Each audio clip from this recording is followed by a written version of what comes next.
Bonsoir à toutes et à tous, bienvenue dans votre journal. Au sommaire de la page locale ce soir, gommer son handicap sur son CV pour être embauché. À l'occasion de la semaine européenne pour l'emploi des personnes handicapées, nous verrons que trouver du travail quand on a un handicap est souvent le parcours du combattant. C'est une lutte au quotidien. Marguerite Hélène se bat contre une maladie rare, le kyste de Tarlov, une maladie mal prise en charge en France. Marguerite Hélène témoigne.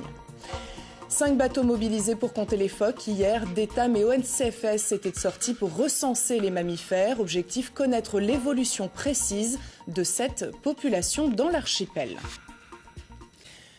Actualité santé. Maintenant, le sénateur maire de Saint-Pierre est intervenu au Sénat hier à propos de la prise en charge des malades du kyste de Tarlov, une maladie rare, méconnue du grand public. C'est une famille saint-pierraise qui a attiré l'attention de Karine Clairaut sur ce sujet. Marguerite Hélène est en effet concernée et souhaite avec son mari qu'il y ait au plan national une meilleure compréhension et prise en charge de cette maladie. Claudio Arthur et Yannick Telletchea l'ont rencontré. Marguerite Hélène marche et se déplace presque normalement aujourd'hui, mais nous avons choisi le meilleur moment pour lui rendre visite. La maladie dont elle est victime n'est pas toujours conciliante et ne l'épargne pas depuis quelques années. Marguerite est atteinte du kyste de Tarlov, une pathologie chronique se situant au niveau des racines nerveuses de la colonne vertébrale, une maladie découverte par hasard à la suite d'une IRM en 2007. Le liquide que nous avons dans la tête se promène dans la colonne vertébrale et vient gonfler ce petit kyste qui peut faire 1,5 cm tout simplement et devenir comme ça et rattaché aux terminaisons nerveuses, pour moi, du bas du corps. Et donc il empêche toute communication possible entre le cerveau et les membres.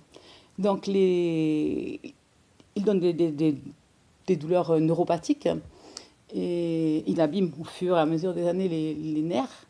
Donc c'est aussi dégénératif et il rend la vie des gens très difficile au quotidien et puis c'est extrêmement douloureux. Alors après, les symptômes, c'est que vous ne pouvez plus marcher, vous n'avez plus de force dans les jambes pour ce qui est de mon cas. Quand le liquide céphalo-rachidien s'enlève de la tête, eh bien, vous avez une perte de vision. Vous avez des étourdissements, vous avez des pertes de connaissances. Ça peut se traduire par un tas de choses, des bourdonnements aux oreilles. Enfin, chaque personne pourra vous dire que c'est différent parce que le kyste est placé à différents endroits. La maladie a privé Marguerite Hélène de son travail et de ses nombreux loisirs comme le tennis et la natation, mais elle se réjouit malgré tout de pouvoir bénéficier de soins de qualité sur l'archipel, ce qui n'est pas toujours le cas des malades en métropole. Cette différence de traitement a poussé Marguerite et son mari via l'Association française de la maladie du kyste de Tarlov, l'AFM-KT, à interpeller les pouvoirs publics. Le problème de ces malades, c'est que leur prise en charge en tant qu'affection longue durée, qui ouvre droit à une prise en charge des soins, une meilleure couverture, etc., n'est pas reconnue comme étant obligatoire. Seules 30 maladies ouvrent cette inscription-là et le kyste de Tarlov n'en fait pas partie. Donc c'est un peu au bon soin du directeur de CPAM ou du médecin conseil de la CPM de décider si vous méritez ou pas d'être... On considère qu'il n'y a pas à mériter cette maladie-là. On est malade et on n'a pas à se battre pour mériter le droit d'être soigné.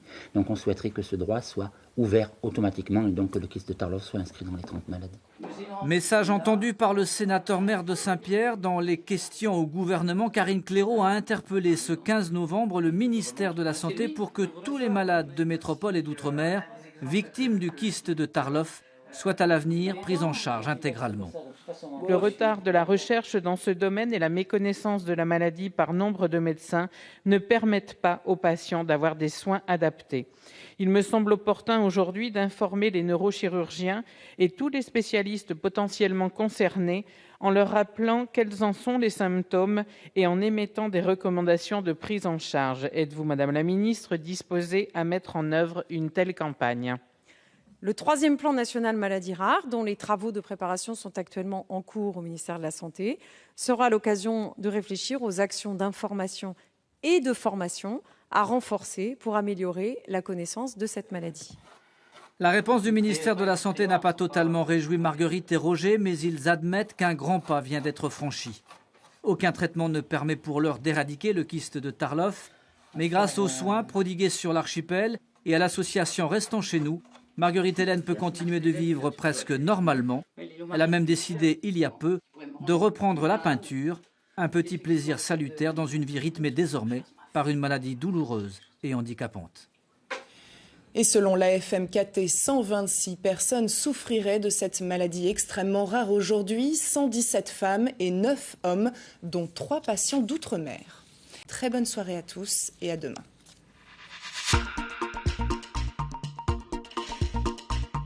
Retrouvez l'information sur notre site internet.